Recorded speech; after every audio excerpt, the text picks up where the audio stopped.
कर आए हैं, इसलिए यह कथा हम आपको श्रवण नहीं करा सकते। यह भाव की कथा है, भगवान के प्रेम की कथा है,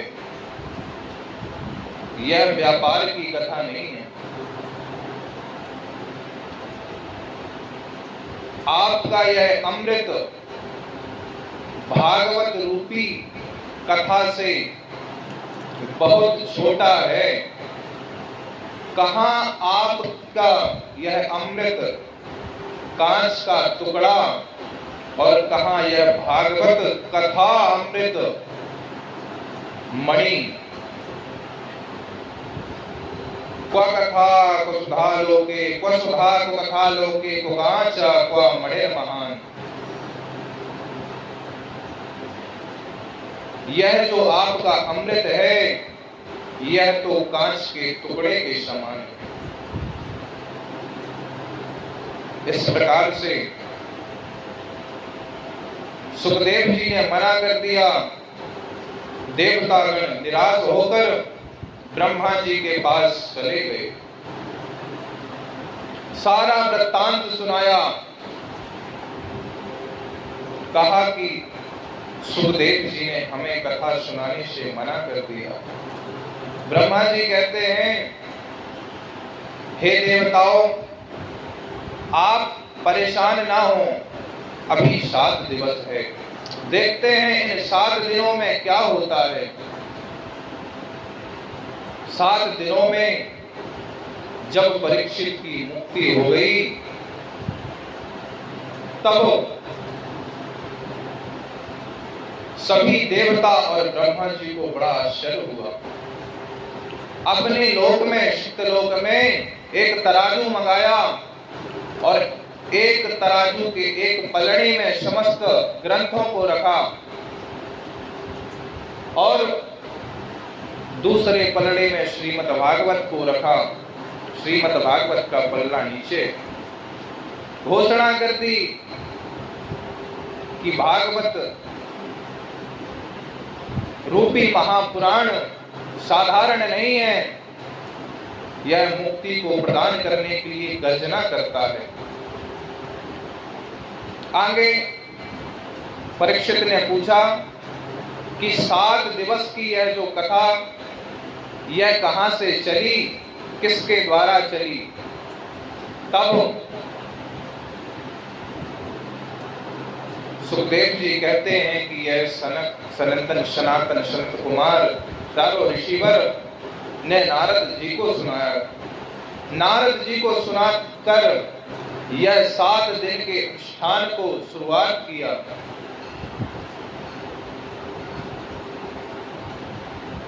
नारद जी एक घड़ी से ज्यादा कहीं ठहर नहीं सकते। फिर नारद जी ने कैसे इस 7 दिवस तक इस भागवत को श्रवण किया, क्योंकि नारद जी को श्राप है। नारद जी एक घड़ी से ज्यादा रुकते नहीं हैं, सदा विचरण करते रहते हैं। नारायण नारायण भगवान का गान करते हुए घूमते रहते हैं, भक्तों के दर्शन करते रहते हैं। तो नारद जी जब एक जगह अधिक समय तक ठहर नहीं सकते, तो फिर नारद जी ने 7 दिवस तक यह कथा को कैसे सुना। कहते हैं एक बार की बात है, सनक सनंदन सनातन सनत कुमार, यह चारों भैया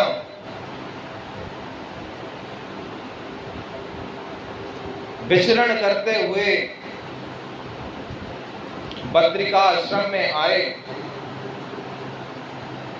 यह सनत कुमार जो हैं, इनकी आयु 5 वर्ष है।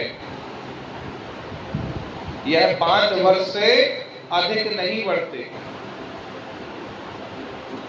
इनका जीवन भगवान की कथा को सुनना, भगवान की कथा को कहना, यही इनका जीवन है।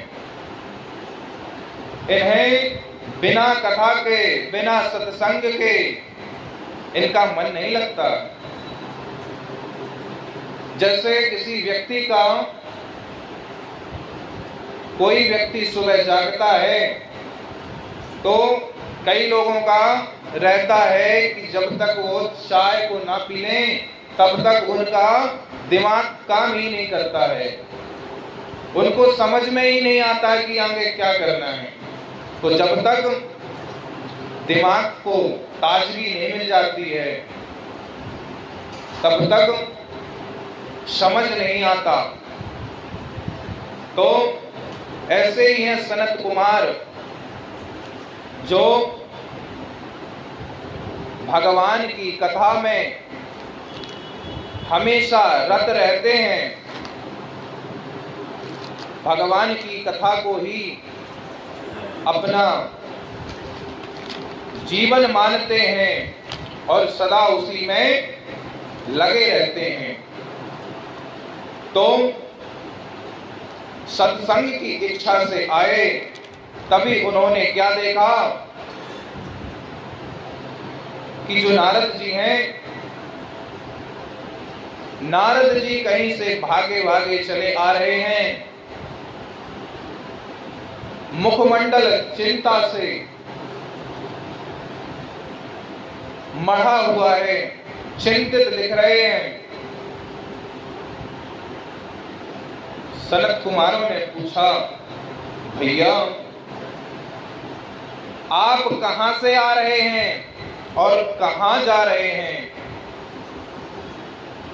आपका मुखमंडल ऐसा प्रतीत हो रहा है जैसे किसी कंजूस व्यक्ति का धन हरण हो गया हो।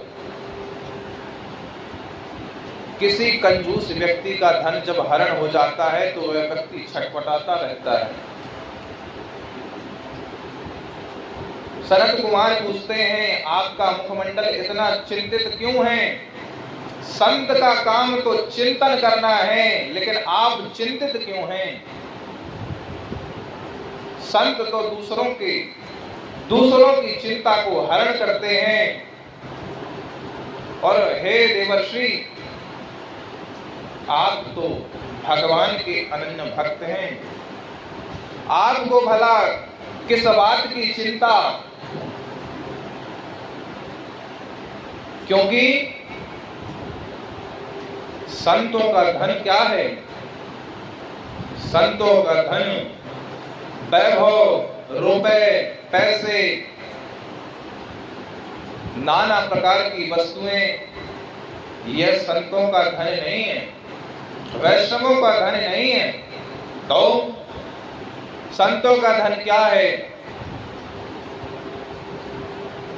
बड़े प्रेम से कहते हैं, हमारो धन राधा श्री राधा, श्री राधा हमारो धन राधा, श्री राधा, श्री राधा हमारो धन राधा, श्री राधा, श्री राधा परम धन राधा, राधा राधा राधा राधा परम धन राधा, राधा राधा राधा राधा हमारो धन राधा, श्री राधा, श्री राधा हमारो धन राधा, श्री राधा, श्री राधा बरसाने वाली राधा, राधा राधा राधा राधा बरसाने वाली राधा, राधा राधा राधा राधा हमारो धन राधा, श्री राधा, श्री राधा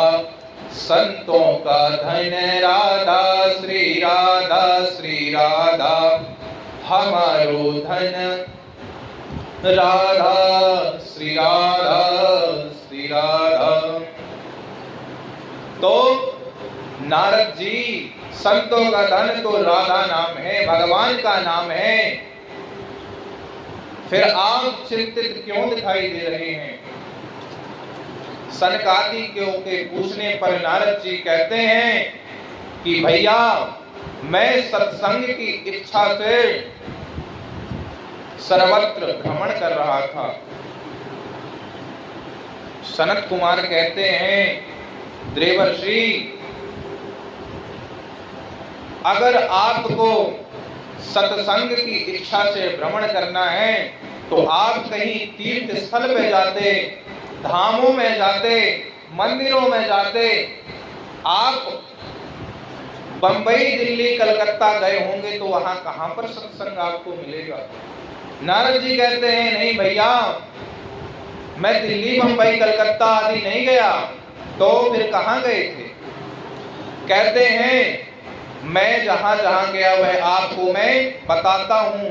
मैं तीर्थों में ही गया था। कौन कौन से तीर्थ बताते हैं? अहम तु पृथ्वी आतो ज्ञात्वा सर्वोत्तमामिति पुष्करम च प्रयागम च काशी गोदावरी तथा। और हरे क्षेत्रम कुरुक्षेत्रम श्रीरंगम सेतु बंधनम एवमादिषु तीर्थेषु भ्रममाण इतस्ततः। मैं पुष्कर, प्रयाग, काशी ऐसे पवित्र तीर्थों में गया और वहां पर मैंने संतों को देखा। संतों को मैंने देखा कि संत पाखंडी हो गए हैं। नारद जी बता रहे हैं सनत कुमारों से कि भैया मैं जब गया तो वहां पर संत सिर्फ वेश धारण कर कर रहते हैं, वह स्वभाव से संत नहीं है।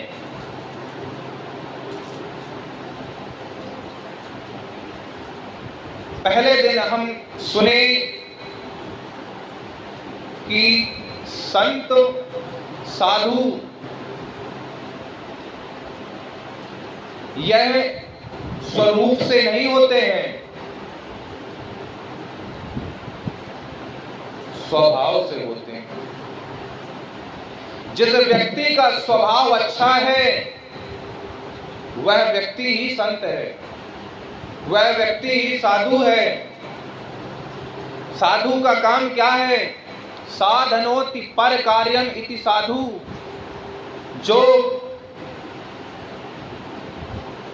भगवान से मिला दे, परमार्थ का काम करे, पुरुषार्थ करे,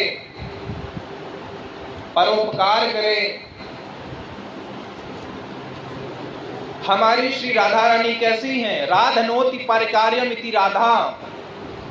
जो हमारी किशोरी जी हैं वह क्या करती हैं? उनका भी यही काम है।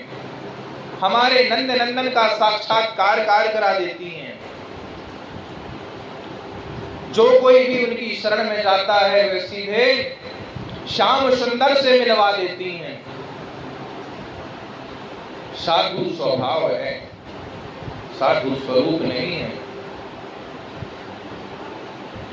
जिस व्यक्ति का स्वभाव अच्छा है, आचरण अच्छा है, वह स्वतः ही साधु है, वह स्वतः ही संत है। वस्त्र पहनने से ना तो कोई साधु होता है ना कोई संत होता है। नारद जी बता रहे हैं भैया मैं गया, संतों को देखा कि संत पाखंडी हो गए हैं। पाखंड किसे कहते हैं? पापस्य खंडा, पाखंडा जो पाप का ही एक खंड है।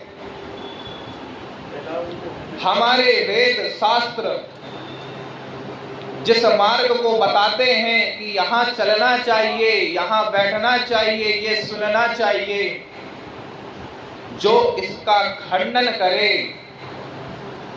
जो इसे नहीं माने, जो इसको झुठलाए, वही पाखंड है।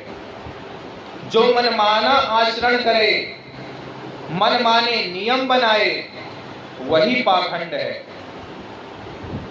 पाप का ही एक खंड है।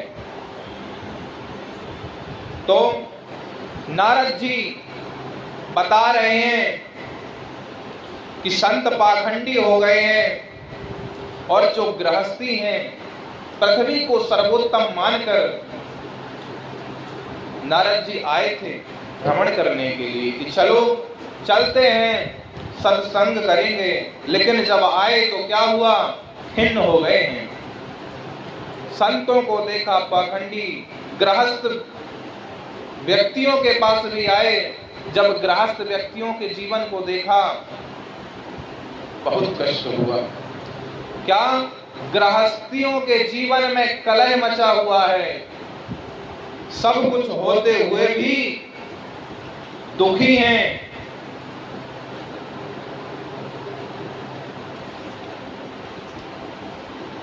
कोई खुद से दुखी है तो कोई दूसरों के सुख से दुखी है। गृहस्थियों में यही चल रहा है। नाना प्रकार के कलहों को देखा, नारद जी खिन्न हो गए।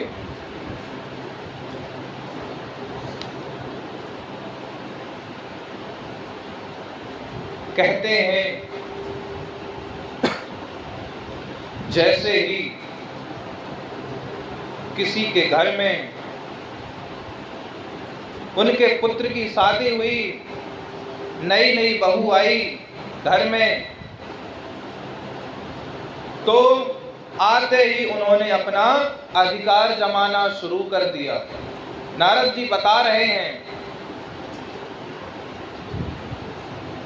कहती हैं कि जैसे हम अपने माता पिता को छोड़कर आए हैं, आप भी अपने माता पिता को छोड़ो। हम दो और हमारे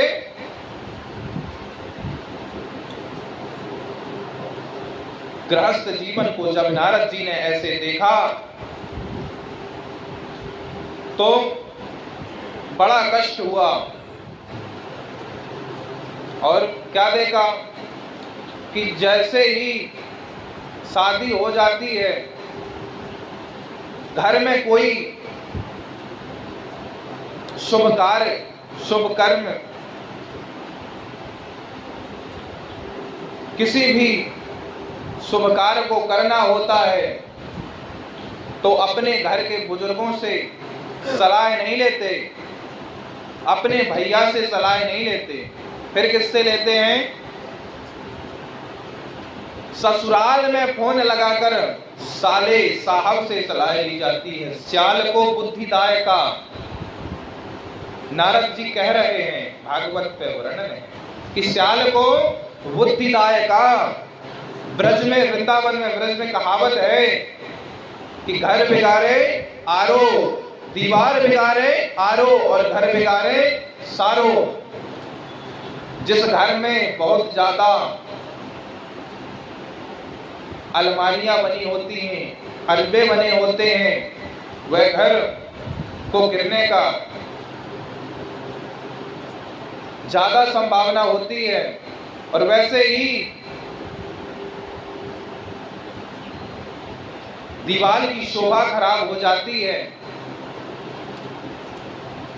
और वैसे ही जब सलाह साले साहब से लेने लगे ज्यादातर, तो घर बिगड़ने लगता है।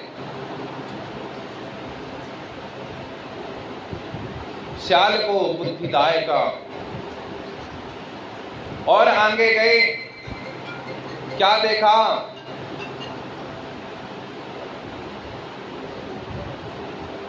सबका जीवन मात्र कलह से भरा हुआ है। नारद जी का मन खिन्न हो गया। सोचा चलो चलते हैं वृंदावन, अब कहीं नहीं देखना, कुछ नहीं करना, अब सीधा वृंदावन चलें। वृंदावन जाएंगे, राधे राधे गाएंगे, श्यामा श्याम के दर्शन पाएंगे और अपने जीवन को धन्य बनाएंगे। अब यहाँ कुछ नहीं रखा है। तो मैं वृंदावन भी गया, लेकिन वहां पर मैंने एक बहुत बड़ा आश्चर्य देखा। सरकार जी पूछते हैं, आपने कौन सा आश्चर्य देखा?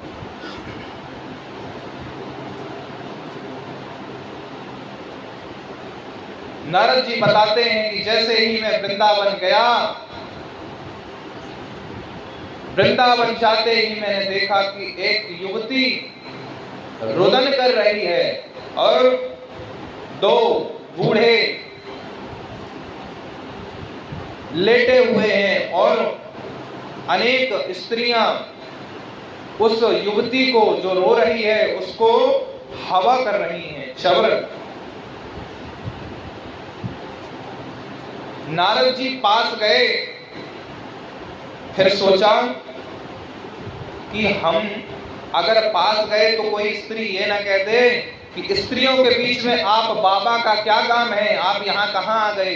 यह सोचकर नारद जी तनिक पीछे हुए तो उस युवती ने देखा, देखकर कहती है, भो भो साधु क्षणम तिष्ठा। हे महात्मन, रुक जाइए, मत चिंता विनाश, मेरी चिंता को दूर करिए।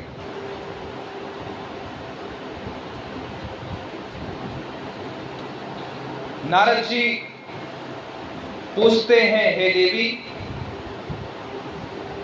आपका क्या परिचय है, आप कौन हैं और क्यों रुदन कर रहे हैं, और यह जो दो वृद्ध पुरुष लेटे हुए हैं यह कौन है।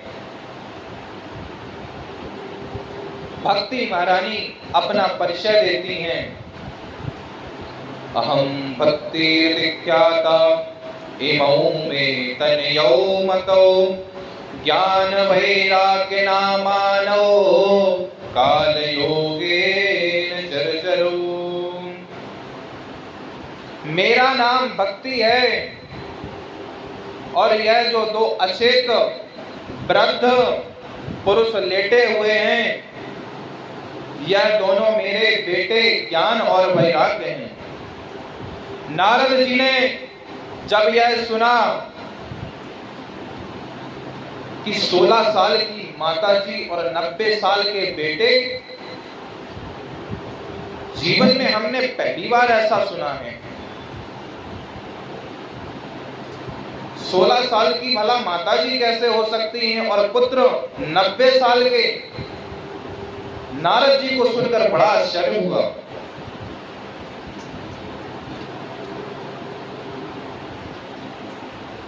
भक्ति महारानी कहती हैं, हे नारद जी, मैं द्रविड़ देश में उत्पन्न हुई, कर्नाटक में पली बढ़ी और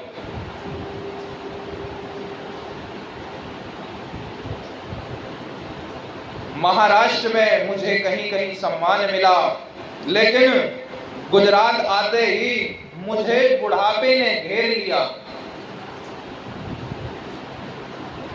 लेकिन जैसे ही मैं वृंदावन आई और वृंदावन में कदम रखा, मैं तो युवती हो गई, लेकिन मेरे ये पुत्र ज्ञान और वैराग्य व्रत हो गए। हे देवर्षि, आप मेरी इस चिंता का समाधान करें। अगर आपने मेरी चिंता को नहीं मिटाया तो मैं इदं स्थानम परित्यज्य विदेशम गम्यते, मैं इस स्थान को छोड़कर विदेश चली जाऊंगी।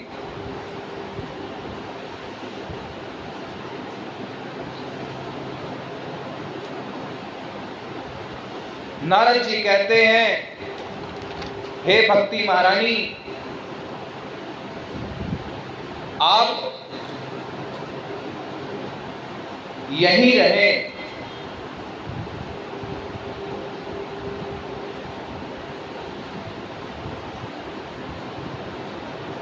भक्ति महारानी पूछती है नारद जी से कि हे नारद जी, जब कलयुग इतना दुष्ट था तो महाराज परीक्षित ने उसे शरण क्यों दी। नारद जी कहते हैं कि हे देवी, जब कलयुग को परीक्षित मारने के लिए आगे बढ़े तो कलयुग हाथ जोड़कर उनकी शरण में आ गया। और क्षत्रिय का धर्म होता है कि शरणार्थी की रक्षा करे, शरण में आए हुए की रक्षा करे। यह क्षत्रिय का कर्तव्य है, धर्म है।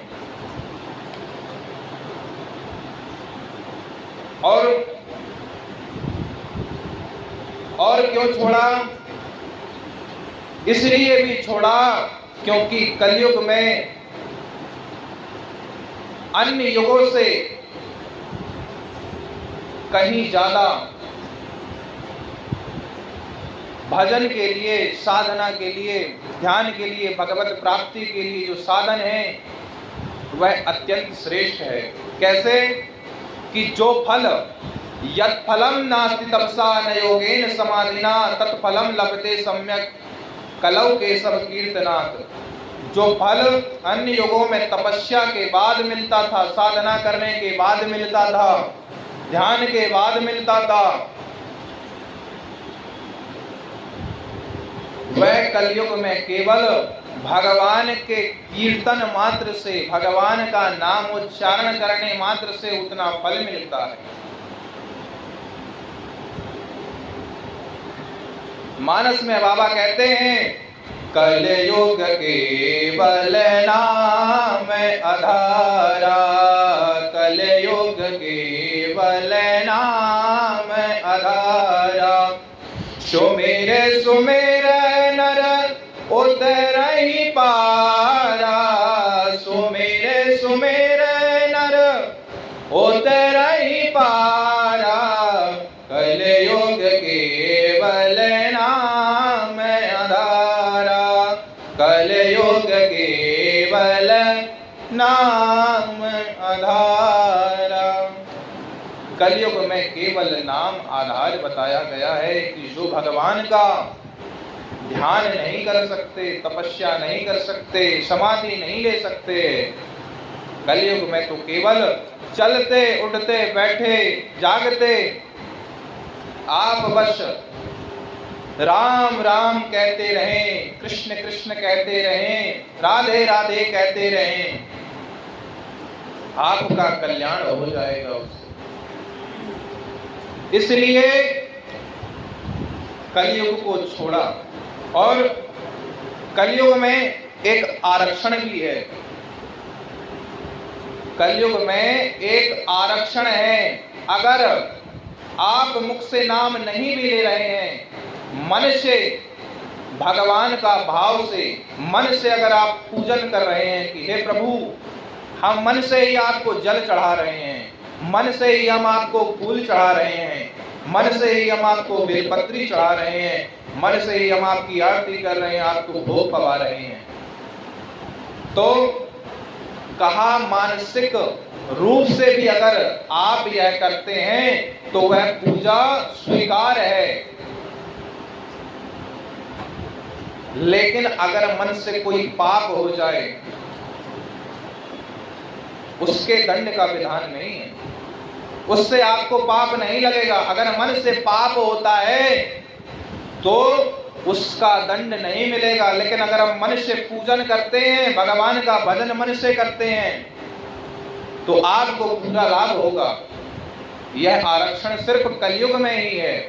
अन्य युगों में अगर आप मानसिक आपसे पाप हो जाता है, मन से भी आपने अगर किसी को कह दिया कि आपका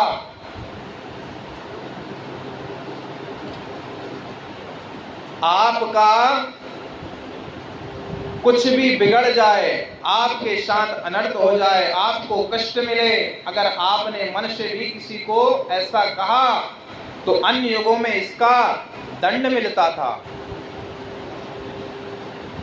आपने अगर अन्य युगों में किसी का मन से भी अहित कर दिया तो उसका दंड का अपराध का दंड अवश्य मिलता था।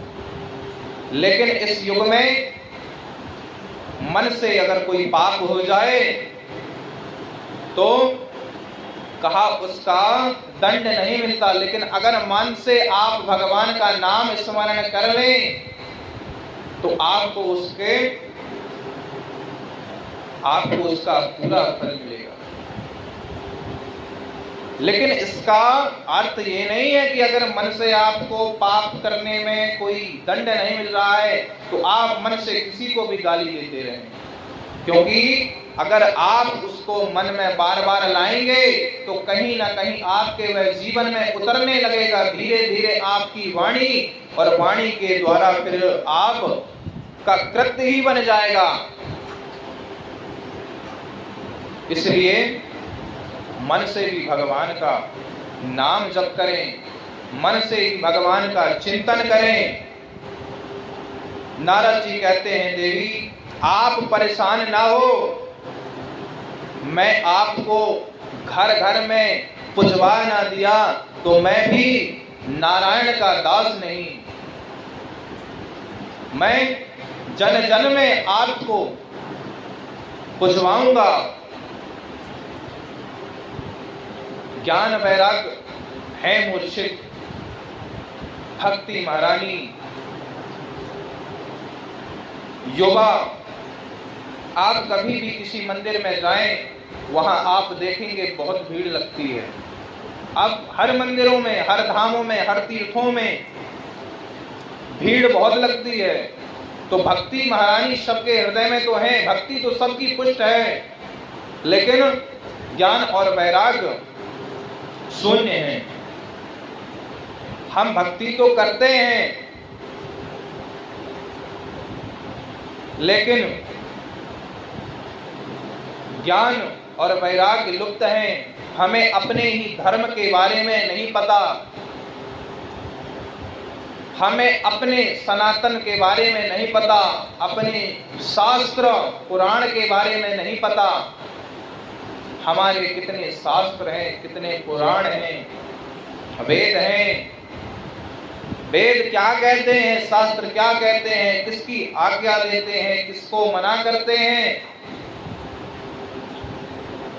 भक्ति पुष्ट है तो वृंदावन जाते हैं, बनारस जाते हैं,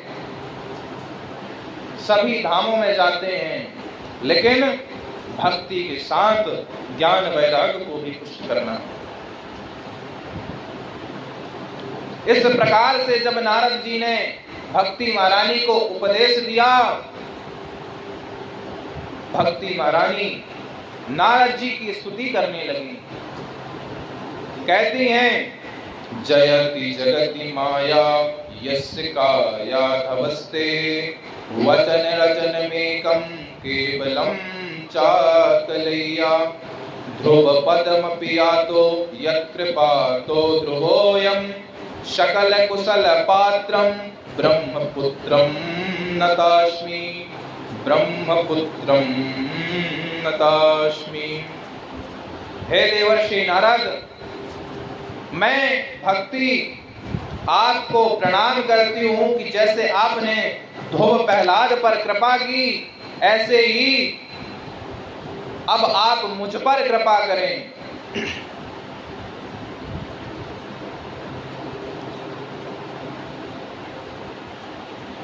इस प्रकार से भक्ति महारानी देवर्षि नारद से प्रार्थना करती हैं और नारद जी कहते हैं कि अब आप चिंता को छोड़ें और कृष्ण से नाता जोड़ें, कृष्ण को पकड़ लें।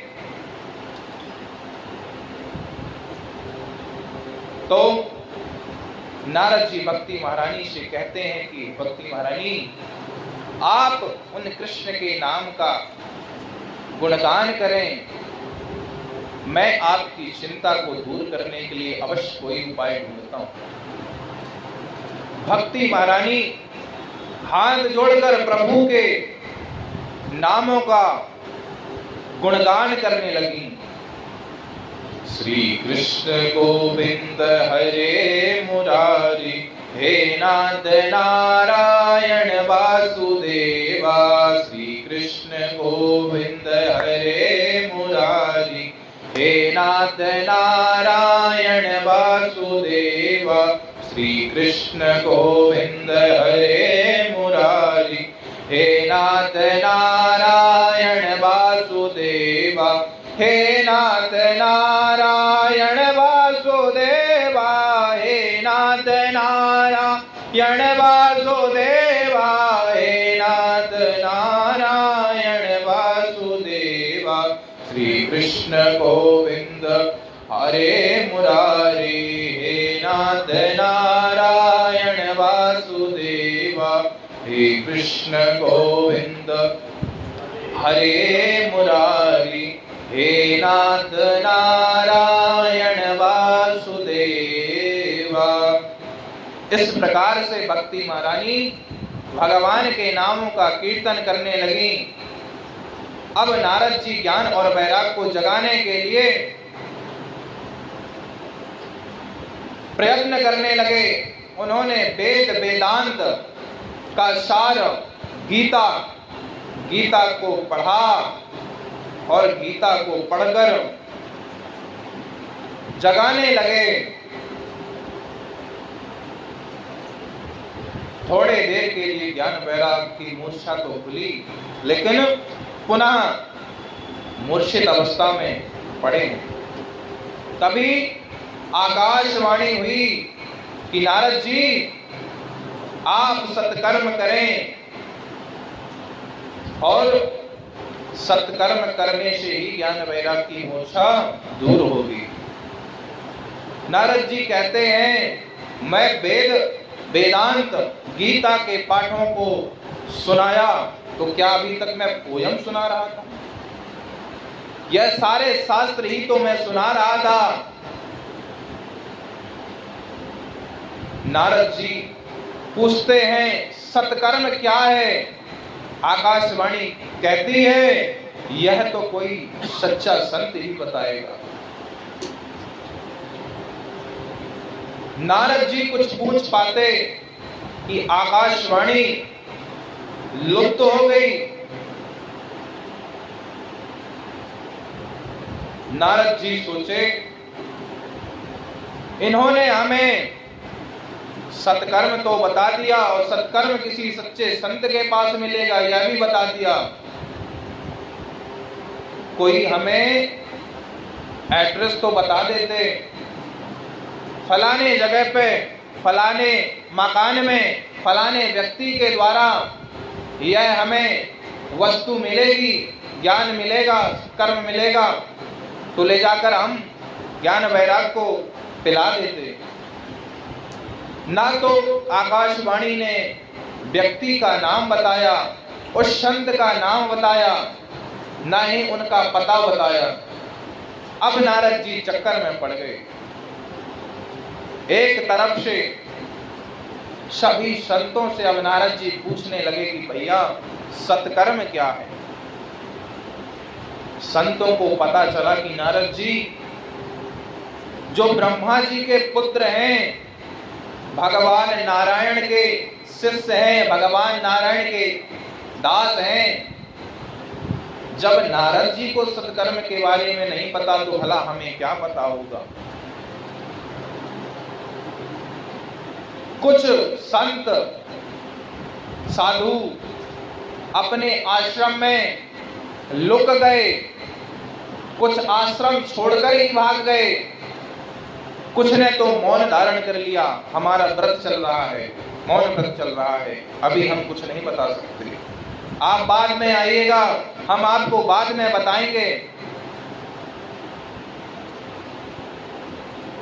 बड़े बड़े जो संत थे, जिनका बड़ा बड़ा नाम, बड़े बड़े आश्रम, बड़े बड़े चेला, उनको लगा अगर हम बता नहीं पाए तो हमारा अपयश होगा, हमारा नाम खराब होगा, इसलिए वो मौन धारण कर लिए। नारद जी परेशान, सत्कर्म क्या है और कौन सा सच्चा संत बताएगा? यही सोचकर परेशान होकर नारद जी कहते हैं चलो अब हमें किसी से कुछ नहीं पूछना है, अब तो सीधा बद्रीनाथ जाएंगे और वहां पर सीधा भगवान नर नारायण से पूछेंगे कि सत्कर्म क्या है।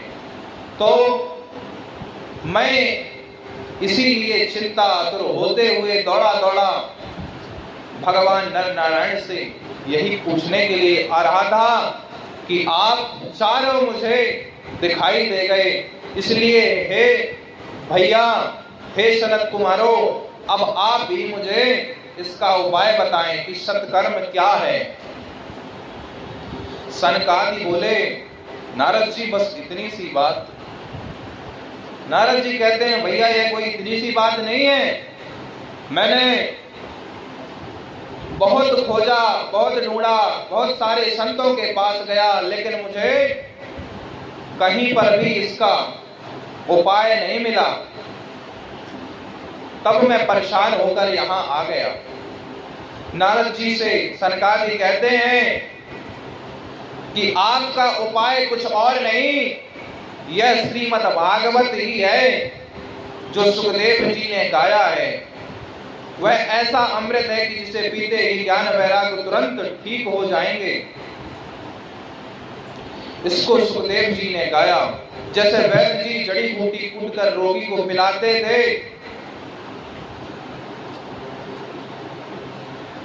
वो फाँकने के लिए दिक्कत होती थी तो थोड़ा शहद मिलाकर, ताकि उस शहद के साथ वह कड़वी दवा अंदर हो सके।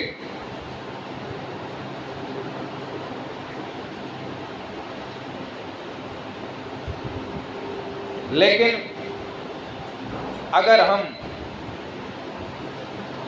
कथा को छोड़कर,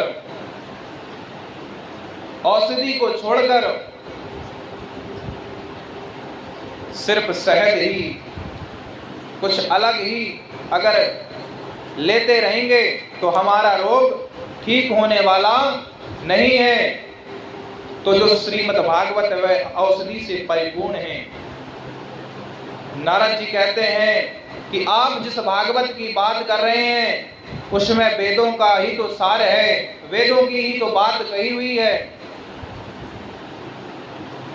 सनकादि कहते हैं कि नारद जी, यह सत्य है कि वेदों की ही बात कही गई है, लेकिन आम के वृक्ष में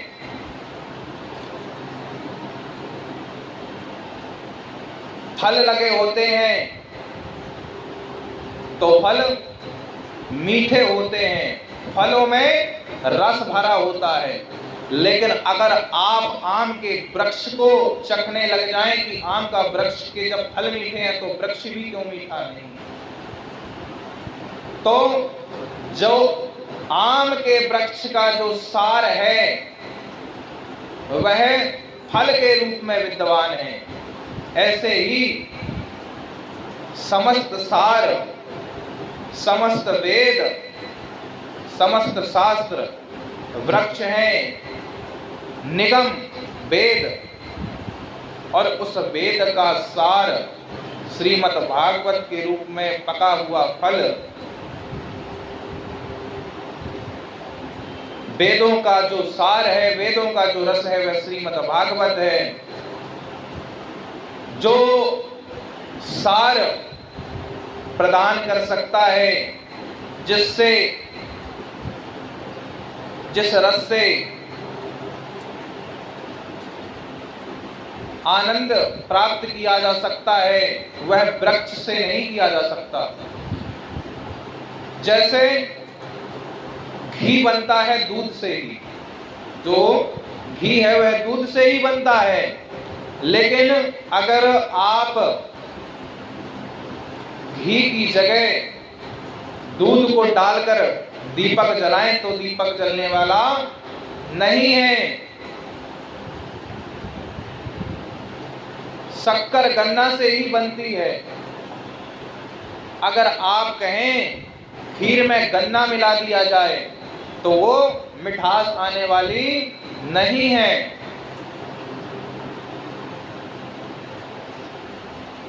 ऐसे ही वेद शास्त्र तो हैं, लेकिन उनका जो सार है, उनका जो रस है वह श्रीमद् भागवत।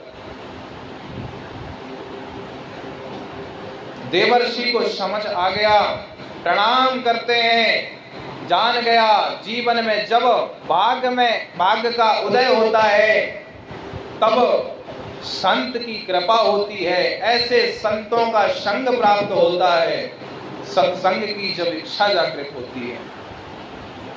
नारद जी कहते हैं भाग्योदयेन बहुजन्म समर्जितेन सत्संगमं च लभते पुरुषो यदा वे अज्ञान हेतु कृत मोह मदान्धकार नासं विधाय ततो दयते विवेका। गोस्वामी जी भी कहते हैं बिनु सत्संग विवेक न होए, बिनु सत्संग विवेक न होए, बिनु सत्संग विवेक न होए, बिनु सत्संग विवेक न होए। राम कृपा बिनु सुलभ न सोए, राम कृपा बिनु सुलभ न सोए, बिनु सत्संग विवेक न होए।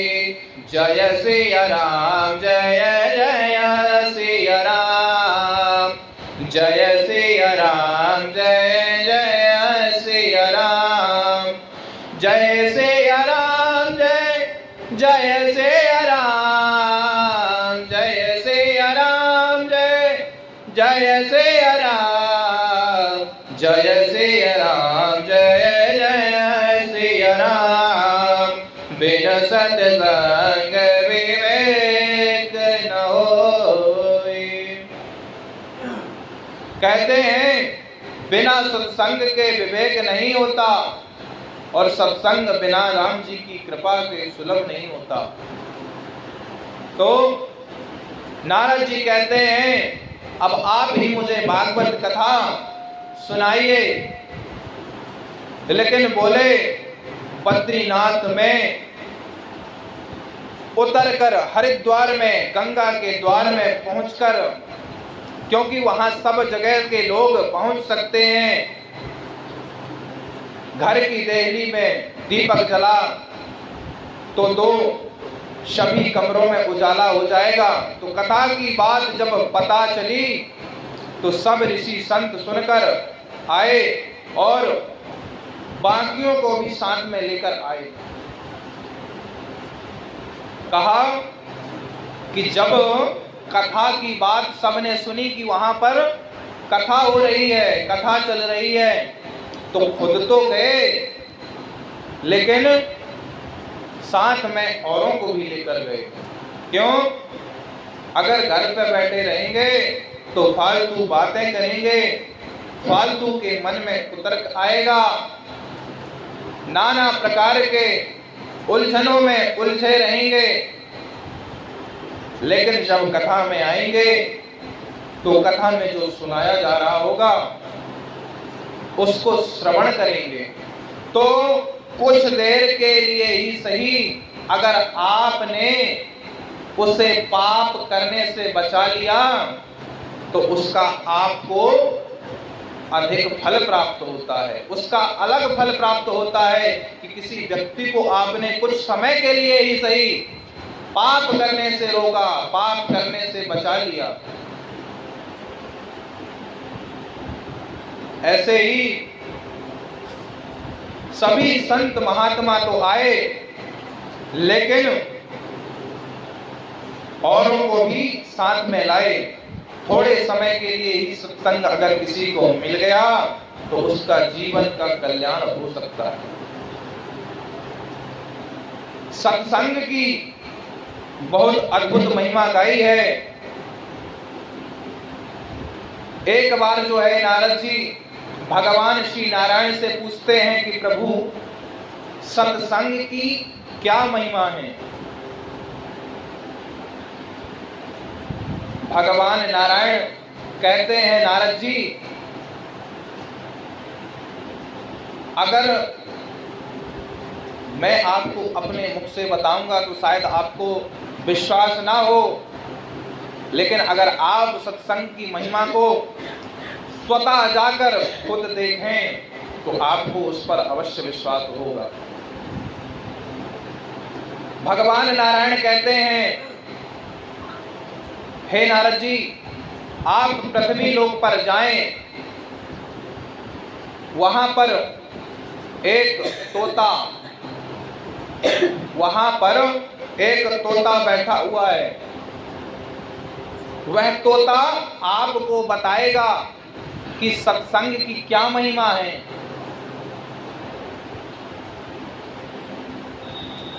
नारद जी सोचते हैं, तोता सत्संग की महिमा बताएगा। प्रभु की आज्ञा को सिरोधार कर नारद जी पृथ्वी लोक पर आए। भगवान ने बताया था, अमुक स्थान पर अमुक जगह पर एक तोता बैठा हुआ है। जब आप उससे पूछेंगे सत्संग की क्या महिमा है, तो वह आपको जो सुख है, जो तोता है, वह बताएगा कि सत्संग की महिमा क्या है। नारद जी गए, स्थान को ढूंढा, मिल गया, वहीं पर एक तोता बैठा है। नारद जी जाकर पूछते हैं, हे सुख महाराज, सत्संग की क्या महिमा है। नारद जी ने जैसे ही पूछा कि सत्संग की क्या महिमा है, तोता मर गया। नारद जी को बहुत आश्चर्य हुआ, घबरा गए, हिलाया डुलाया, तोता तो मर चुका है। भागे, पुनः आए वैकुंठ पर, प्रणाम किया। कहते हैं कि प्रभु, मैंने आपके कहने पर पृथ्वी लोक को गया और वहां पर उस तोते से पूछा कि सत्संग की क्या महिमा है, और जो ही मैंने यह उससे पूछा कि सत्संग की क्या महिमा है, इसको सुनते ही वह मर गया। भगवान नारायण कहते हैं कि हे नारद जी, जो हुआ सो हुआ, आप दोबारा पृथ्वी लोक पर जाएं, वहां पर एक बैल बंधा हुआ है। आप उस बैल से पूछना, उस वृषभ से पूछना कि सत्संग की क्या महिमा है। नारद जी सोचते हैं कि प्रभु मुझे बार बार पृथ्वी लोक पर ही क्यों भेज रहे हैं, लेकिन भगवान की आज्ञा को टाल नहीं सकते हैं।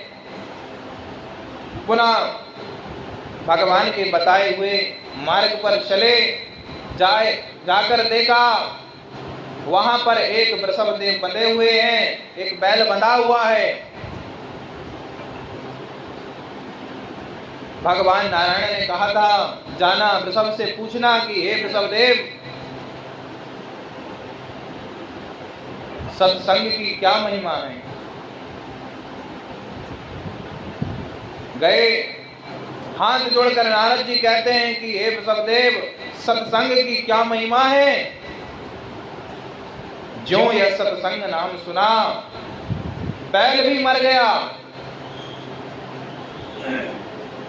नारद जी को बड़ा आश्चर्य हुआ, इधर उधर देखने लगे।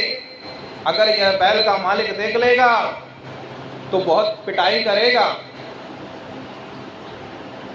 नारद जी अतिशीघ्र वहां से भागे, प्रभु अब मैं कहीं नहीं जाऊंगा। क्यों? यह सत्संग नाम बड़ा खतरनाक है, जिसके कान में जाकर पूछो वह मर जाता है। अच्छा, वृषभ भी मर गया? हाँ प्रभु, वृषभ भी मर गया।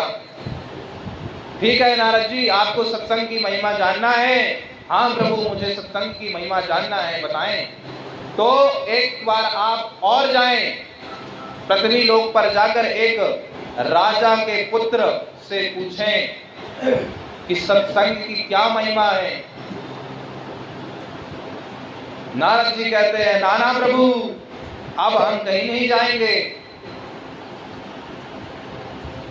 तोता तो अबोध था, कुछ बोल नहीं सकता था, तो बच गए। बैल भी बोल नहीं सकता था, तो बच गए। लेकिन राजघराने में जाएंगे, वहां सैनिक हमको बोले अगर सत्संग की महिमा और वह राजपुत्र भी मर गया तो हमको तो बंधन बना लेंगे। भगवान कहते हैं अगर नारद जी आपको सत्संग की महिमा जाननी है तो आपको जाना तो पड़ेगा। नारद जी बहुत घबराए हुए हैं। नारायण नारायण, प्रभु की आज्ञा है, टाल सकते नहीं। चल दिए। मन में है कि कहीं हमको बंदी ना बना ले, कहीं मृत्यु दंड ना दे दे, कहीं सूली पर ना चढ़ा दे। नारद जी गए और जैसे ही उस बालक के पास पहुंचे, बालक मुस्कुरा गया। बालक मरा नहीं, बालक देखकर हंसने लगा। नारद जी मुझे पहचाना? नारद जी कहते हैं भैया हम आपसे पहली बार मिल रहे हैं, भला हम आपको कैसे पहचान सकते हैं? वह बालक कहता है नहीं नारद जी, हमारी इसके पहले भी मुलाकात हो चुकी है। नारद जी पूछते हैं मुलाकात हमारी कहाँ, कब? वह बालक कहता है कि नारद जी मैं वही तोता हूं, आपसे मेरा एक क्षण का सत्संग हुआ और मैंने वह तोता योनि को छोड़कर बैल की योनि में आ गया, और पुनः जब मेरा आपसे दोबारा सत्संग हुआ तो मैं उस बैल की योनि को छोड़कर आज इस राजघराने में आ गया। यह सत्संग की महिमा है। किसी भी महापुरुषों का अगर एक क्षण के लिए भी सत्संग हो जाता है, उनका संग हो जाता है,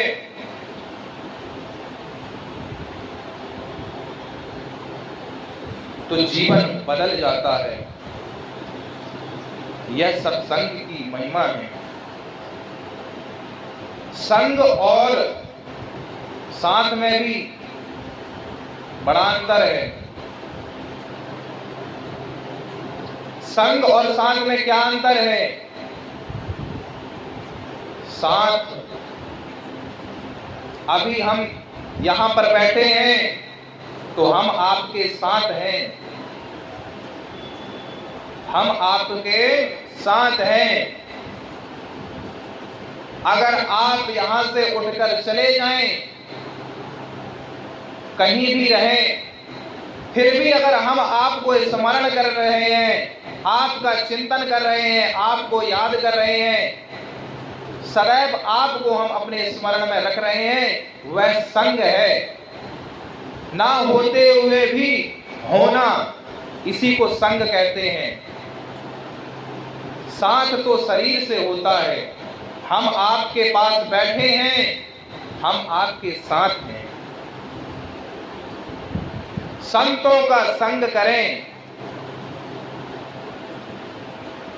संसारिक में साथ रहें, संसार में बस साथ रहें, संसार का संग नहीं करें, संसारिक पदार्थों का संग नहीं करें, संसारिक व्यक्तियों का संग नहीं करें। शास्त्र हमें आज्ञा करते हैं मन से सदैव उस प्रभु का चिंतन करें, वैष्णव जनों का स्मरण करें, महापुरुषों का स्मरण करें, उनकी बातों को चिंतन करें कि वह क्या बोले हैं, क्या बोले हैं और क्या बोलना चाहते थे। मन में उसका चिंतन करते रहें। तो नारद जी ने जब पूछा सत्संग की महिमा, तो भगवान ने नारद जी को बहुत अच्छे से सत्संग की महिमा का वर्णन किया, समझाया। भगवान नारायण अगर अपने मुख से बताते कि सत्संग ये है तो शायद नारद जी को समझ नहीं आता। इसलिए भगवान ने नारद जी को उन्हीं के माध्यम से सत्संग को समझाया है। इस प्रकार से नारद जी सनकादिकों को कहते हैं कि हे सनकादिक, आपका आना मेरे भाग्य का उदय हो गया कि आपके दर्शन मुझे हो गए, आपका संग प्राप्त हो गया।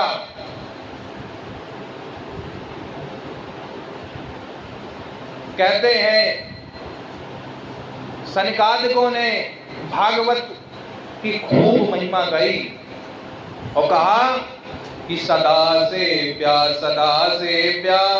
श्रीमद् भागवती कथा यस्या श्रवण मात्रेण हर्षचित्तम समाश्रयेत। इस कथा को आप कभी भी कहीं भी सुनो, लेकिन सुनने से होगा क्या? हर्षचित्तम समाश्रयेत। वह टेढ़ी टांग वाला आपके कर्ण रंध्रों से जब आप उसकी कथा को श्रवण करेंगे तो वह कर्ण के रंध्रों से आपके भीतर प्रवेश हो जाएगा।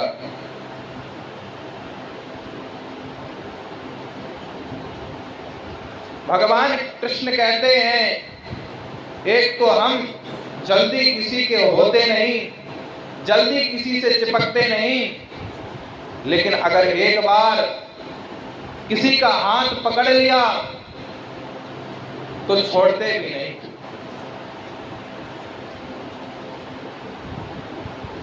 आप संसारिक जीवन में रहते हैं, यहां पर आप किसी का भी हाथ पकड़ेंगे, हाथ छूटने की संभावना है। लेकिन अगर आप उस परमात्मा को अपना हाथ पकड़ा देते हैं तो वह परमात्मा कभी हमारा हाथ छोड़ेगा नहीं। परमात्मा माता पिता के स्वरूप ही प्रेम करते हैं। एक छोटा सा बच्चा अपनी मां के साथ मेला घूमने के लिए जाता है, अगर वह बच्चा अपनी माता का हाथ पकड़ा है तो हाथ छूटने की संभावना है। वह बच्चा हाथ छोड़ सकता है, लेकिन अगर उसी बच्चे का हाथ उसकी माता ने पकड़ रखा है, उसके पिता ने पकड़ रखा है, तो हाथ कभी छूटेगा नहीं। ऐसे ही हम अपने दोनों हाथ उस गोविंद को पकड़ा दें कि हे प्रभु, हमारा जो यह जीवन है अब तेरे हवाले है।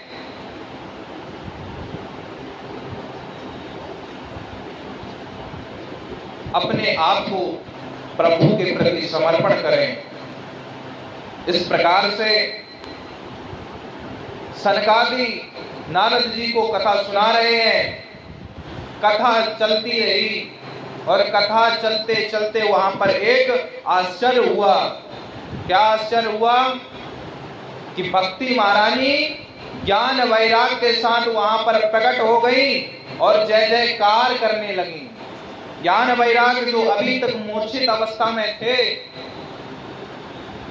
जिनको अभी नारद जी ने गीता का पाठ, शास्त्र, वेद आदि सभी सुनाए, लेकिन उनकी निद्रा खुली नहीं, वह अचेत के अचेत ही थे।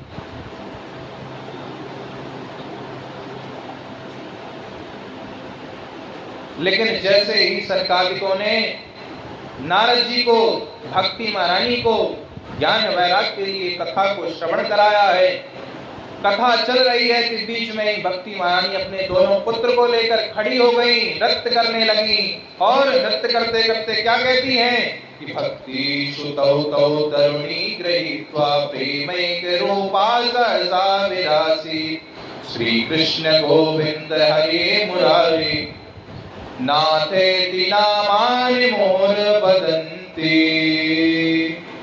इस प्रकार से नृत्य करते हुए अपने पुत्रों को लेकर प्रकट हो गई। अब जो शौनक जी पूछते हैं कि गुरुदेव, भागवत की कथा श्रवण करने से सिर्फ भक्ति ज्ञान वैराग्य ही प्राप्त होता है और भी कुछ पापात्मा पापी भी मुक्त होते हैं? अगर होते हैं तो वह कौन कौन से कैसे कैसे पापी मुक्त होते हैं? भागवत की कथा को हम सुनते हैं तो क्या उससे सिर्फ भक्ति बढ़ती है, ज्ञान बढ़ता है, वैराग्य बढ़ता है? क्या हमारे पाप भी नष्ट हो सकते हैं? तब सूत जी महाराज कहते हैं कि आपने बड़ा ही सुंदर प्रश्न किया है। आप ये पूछें कि कैसे कैसे प्राणी नहीं तरते, यहाँ पर सब तर जाते हैं। ये मानवः पाप कृतस्तु सर्वदा सदा दुराचाररताभिमार्गा क्रोधाग्निदग्धा कुटिलश्च कामिना सप्ताहयज्ञेन कलौ पुनन्ति ते। जिस मनुष्य ने जीवन भर पाप किया है, जिसका मन पापात्मा में ही रमता है, जो सदा विचार करता है, चोरी करता है, चांडाली करता है, नाना प्रकार के पापों को करता रहता है, अगर वह भी एक बार भगवान के इस मंगलमय चरित्र को, श्रीमद् भागवत की कथा को श्रवण करता है तो उसके सारे पाप नष्ट हो जाते हैं।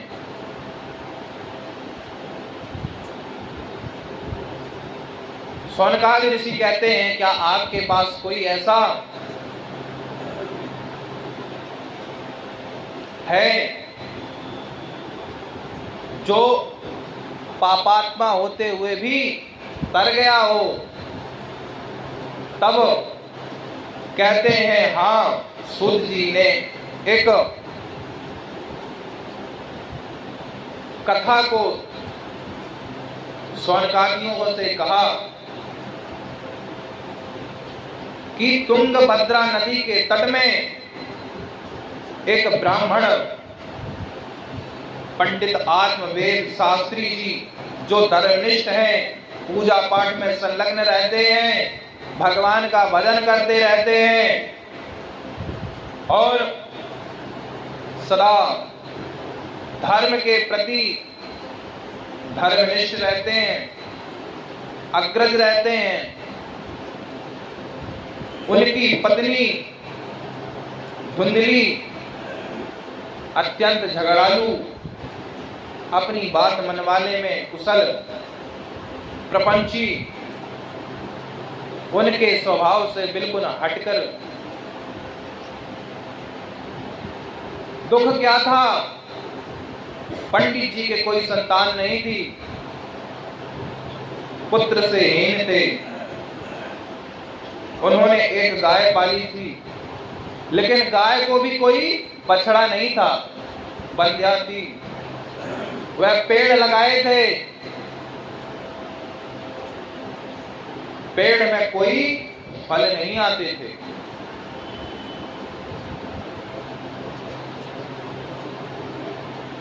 आत्मदेव बहुत दुखी, कोई संतान नहीं,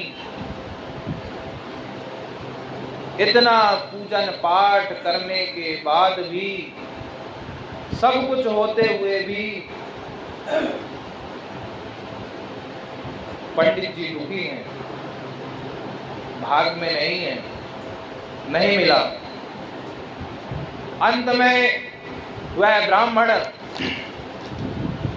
आत्महत्या करने के लिए जंगल को चल दिए कि निसंतान होने से अच्छा तो मैं अब मर ही जाऊं।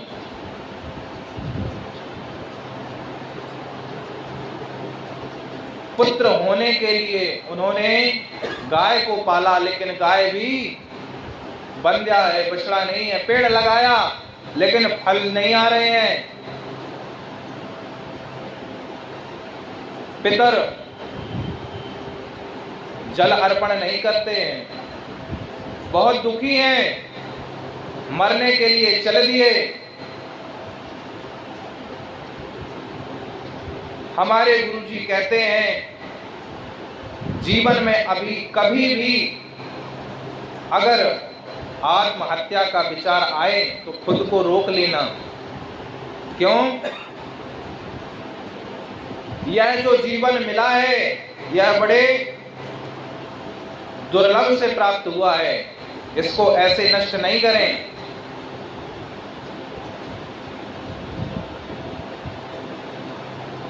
आपको किसी व्यक्ति के कारण अगर ऐसा लगता है कि अब मुझे मर जाना चाहिए, तो आप उस व्यक्ति का परित्याग करके कहीं और चले जाएं।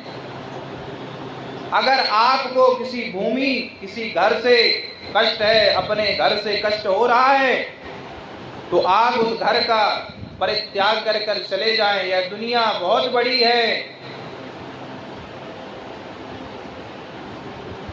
कहीं भी आप जाकर अपने जीवन को यापन कर सकते हैं। रोटी, कपड़ा, मकान की कोई कमी नहीं होगी। आप वहां जाकर भी घर ले लेंगे, कपड़े पहन लेंगे, रोटियां खाने लगेंगे। तो जीवन में कभी भी अगर आत्महत्या का विचार आए तो खुद को रोकना और उस स्थान का, उस व्यक्ति का परित्याग करके वहां से चले जाना, लेकिन कभी आत्महत्या नहीं करना। आज आत्मदेव जी आत्महत्या के लिए चले गए। ग्रीष्म ऋतु में जल पीने के लिए जैसे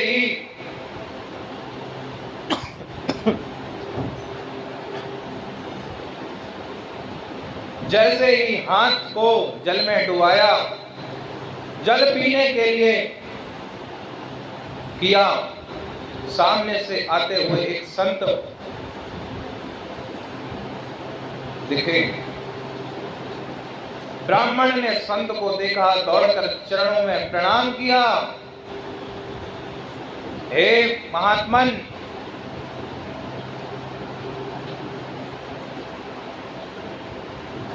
मेरा प्रणाम स्वीकार करें।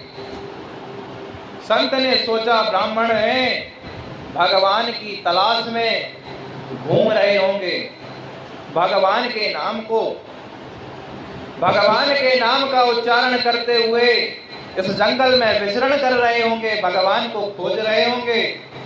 लेकिन जब उन पंडित जी की बात को सुना, पंडित जी कहते हैं कि हे महात्मन, मेरे कोई पुत्र नहीं है जिससे मेरे पितर जल भी ग्रहण नहीं करते। मैंने गाय पाला, गाय भी बंध्या, आम का वृक्षों पेड़ लगाए, लेकिन उन वृक्षों में भी फल नहीं आए।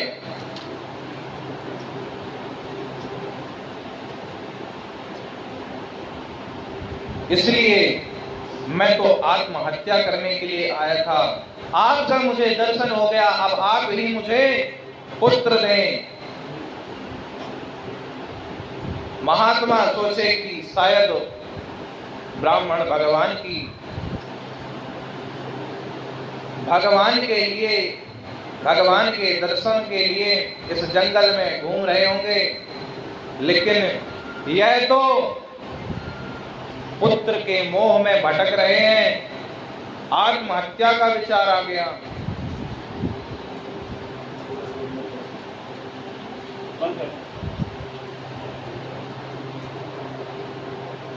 महात्मन मुझे पुत्र प्रदान करें और मुझे कुछ नहीं सुनना। महात्मन ने बहुत समझाया।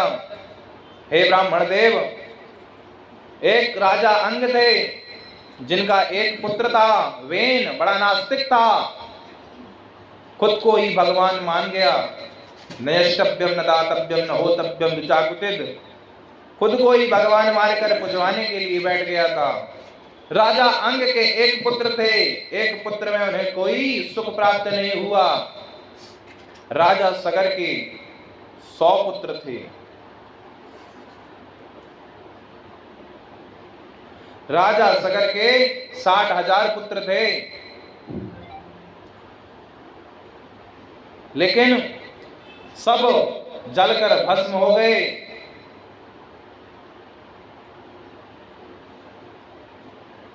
उन्हें भी उन पुत्रों से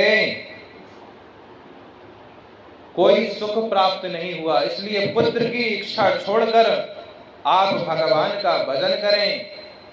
ब्राह्मण देव कहते हैं कि हे महात्मन, आप बाबा बैरागी क्या जानो पुत्र का सुख। अरे जब इतने बड़े घर में छोटे बच्चे की किलकारी गूंजती है तो कानों को कितना सुख प्रदान होता है, आप क्या जानो।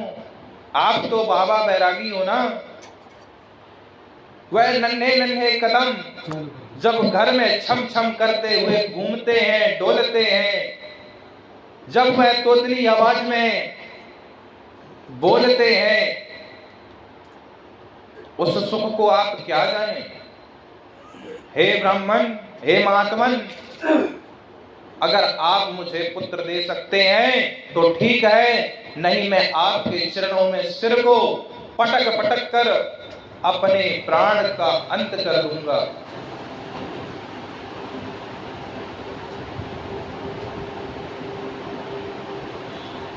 महात्मा सोचे, न लेना न देना मगन रहना। हम तो बड़े भाव से भगवान का नाम करते हुए चले जा रहे थे, कहां हम फंस गए आकर। महात्मन ने ब्राह्मण के माथे में, ललाट में रेखाओं को देखा। महात्मा कहते हैं, अरे ब्राह्मण, तू एक जन्म के लिए दुखी हो रहा है। अरे तेरे ललाट में तो 7 जन्मों तक पुत्र का कोई योग ही नहीं है। वह ब्राह्मण और दुखी हो गया। मैं तो एक जन्म के लिए परेशान था, आपने मुझे 7 जन्मों का दुख प्रदान कर दिया। अब तो मैं अवश्य अपने प्राणों का अंत कर दूंगा। जैसे ईश्वर को पटकने लगा, ब्राह्मण महात्मन ने कहा, हे ब्राह्मण देव उठो। भगवान की इच्छा से एक फल, भगवान का नाम लेकर एक फल ब्राह्मण को दे दिया और कहा कि ले जाकर अपनी पत्नी को यह फल खिला दो। खाकर अगर शुद्धता पवित्रता से रहेगी तो शीघ्र ही उसको एक पुत्र अवश्य होगा। फल को प्राप्त करके ब्राह्मण देव दौड़े दौड़े आए, आवाज लगाने लगे बाहर से, अरे धुंधली सुनती हो? देखो देखो मैं तुम्हारे लिए क्या लेकर आया हूं। धुंधली ने सोचा, पंडित जी बाहर से इतनी आवाज लगा रहे हैं, क्या लेकर आए हैं। आई, गेट खोली, दरवाजा को खोलकर देखा। आत्मदेव ब्राह्मण कहते हैं, देखो मैं संत का प्रसाद एक फल लेकर आया हूं। धुंधली कहती है, पंडित जी क्या हमने कभी फल नहीं खाया जो आप हमें यह फल खिला रहे हैं।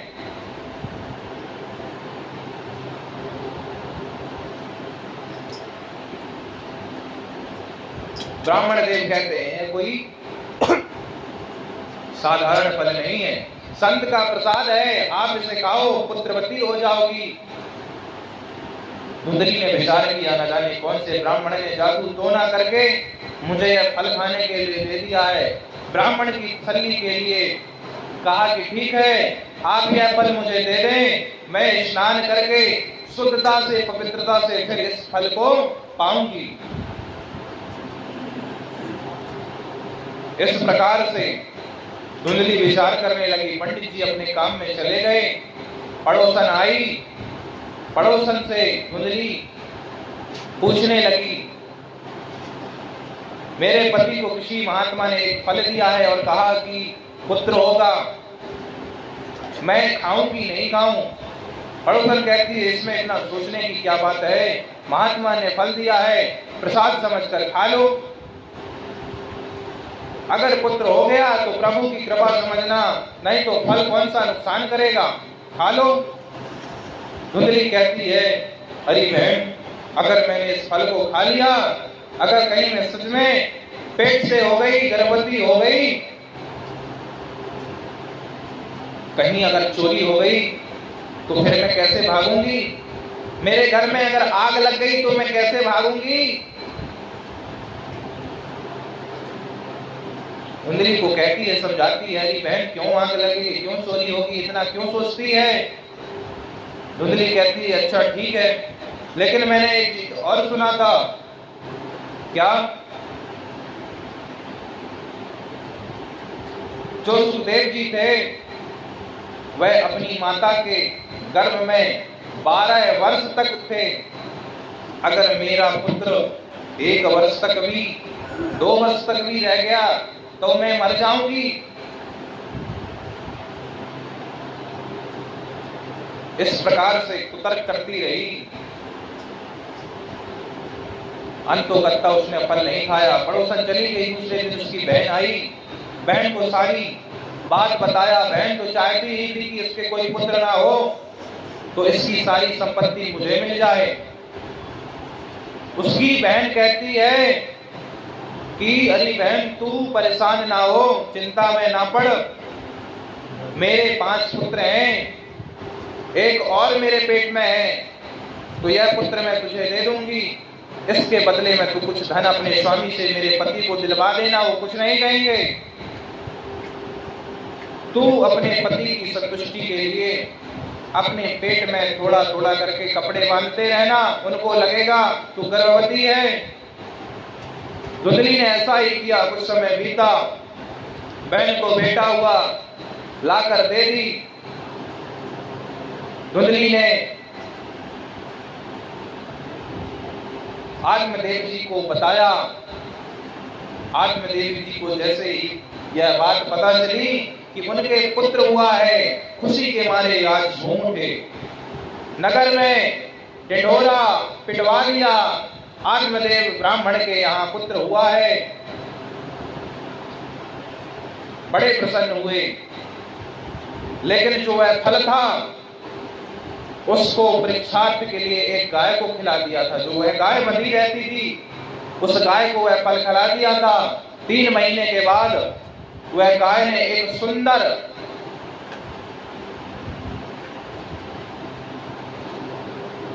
सुंदर एक पुत्र को जन्म दिया।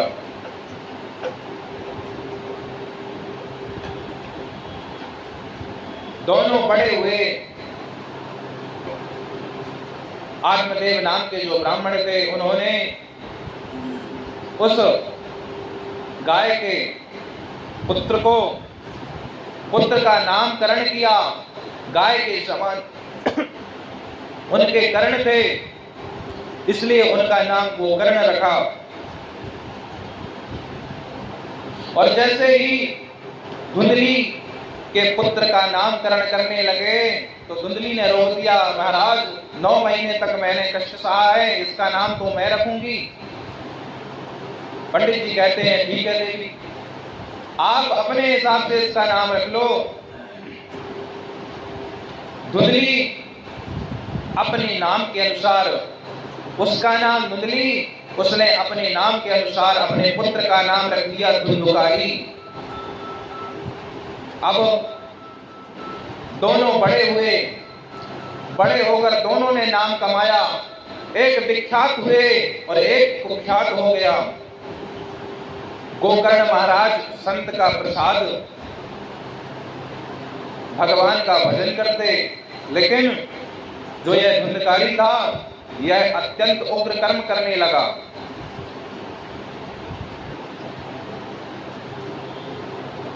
बहुत कष्ट देने लगा। छोटे छोटे खेलते बच्चों को कुआं में फेंक देता, चोरी करता, नाना प्रकार के व्यसनों में लिप्त हो गया। एक दिन आया,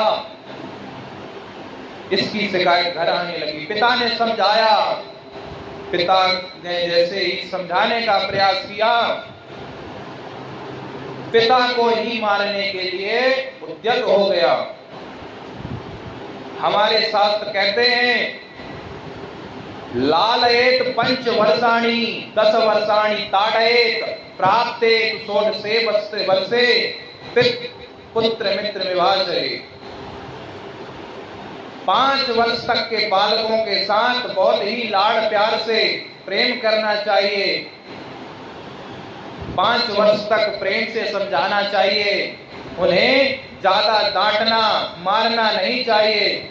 लेकिन जैसे ही लालयेत पंच वर्षाणि 10 वर्षाणि ताड़येत, 5 वर्ष से लेकर आगे के जो 10 वर्ष हैं 15 वर्ष तक उसको अनुशासित रखवाना चाहिए। अनुशासन में कड़ाई से रखना चाहिए। क्या करता है, किसके साथ उठता है, किसके साथ बैठता है, यह जानकारी पिता को होनी चाहिए।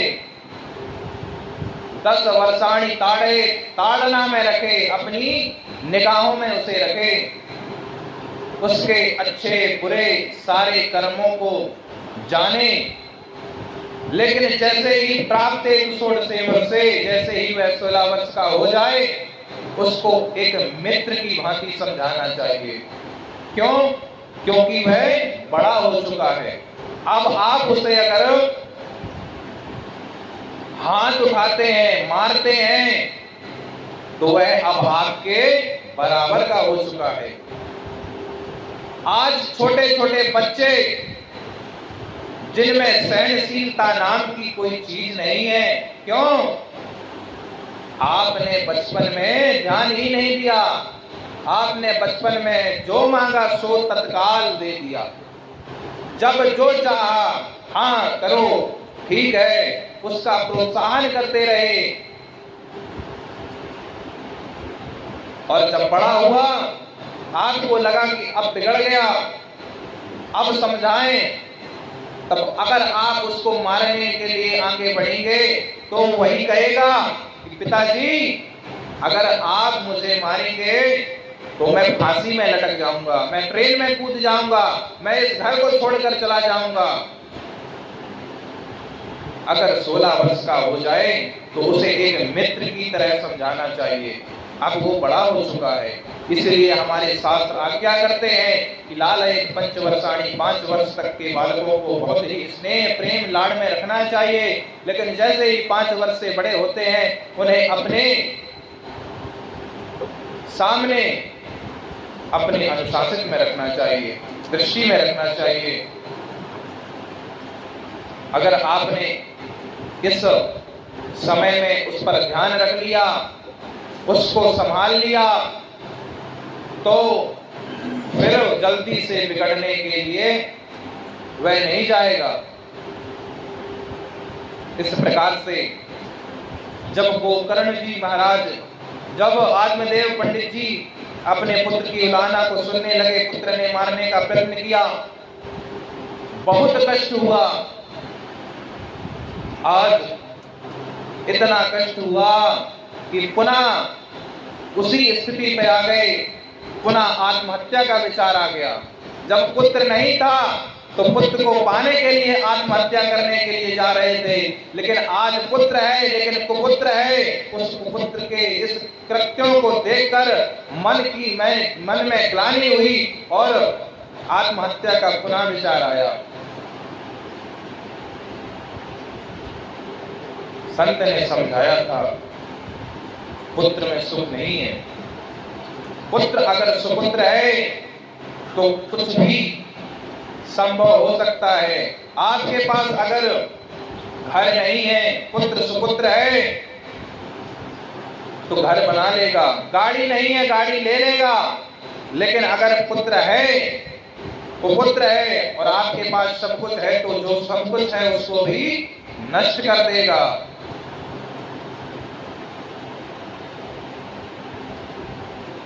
बहुत दुखी हुए, मन में पुनः आत्महत्या का विचार। लेकिन धर्म रूपी महाराज गोकर्ण विराजमान है। पिताजी को जब ऐसे परेशान चिंतित देखा तो पूछते हैं कि हे पिताजी क्या हुआ, आप इतने चिंतित क्यों हैं?